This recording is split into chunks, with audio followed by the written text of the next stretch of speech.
Chers auditeurs, dans ce nouvel épisode, nous allons parler de l'analyse sectorielle 2026 des sociétés de gros œuvres en Europe et des dynamiques de transition, consolidation et digitalisation qui façonnent ce secteur.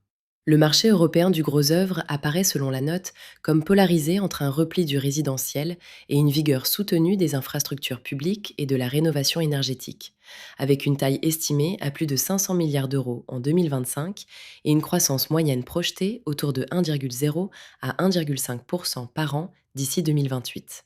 Les acteurs dominants, Vinci, Bouygues, Eiffage, Strabag, ACS et Skanska, se distinguent par leur diversification géographique et leur capacité à combiner exécution technique et maîtrise de la chaîne de valeur, tandis qu'un tissu dense de PME régionales assure les marchés locaux.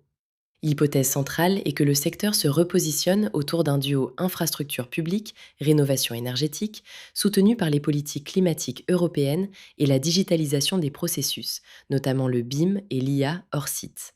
Les marges, historiquement faibles, de 2 à 5 pourraient être tirées vers le haut, de 1 à 2 points, par des modèles industriels numériques et une meilleure coopération entre entreprises.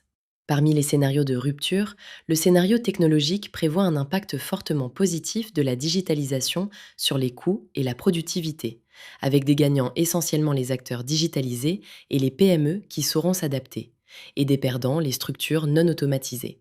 Le scénario géopolitique met en garde contre des retards liés à des tensions sur les matières premières ou à des hausses des taux d'intérêt, tandis que le scénario macro-sociétal souligne la pénurie de main-d'œuvre qualifiée comme frein majeur nécessitant automatisation et mobilité intra-européenne.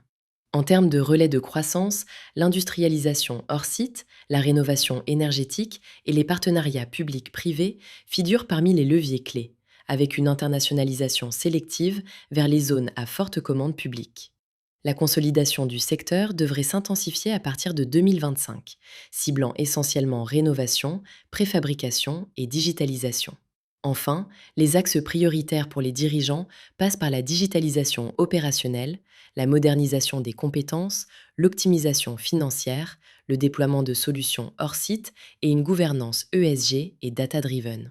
D'ici 2028, la valeur du secteur se déplacera vers des acteurs alliant compétitivité technologique, performance environnementale et intégration verticale. Partagez cet épisode, abonnez-vous et consultez le blog pour aller plus loin.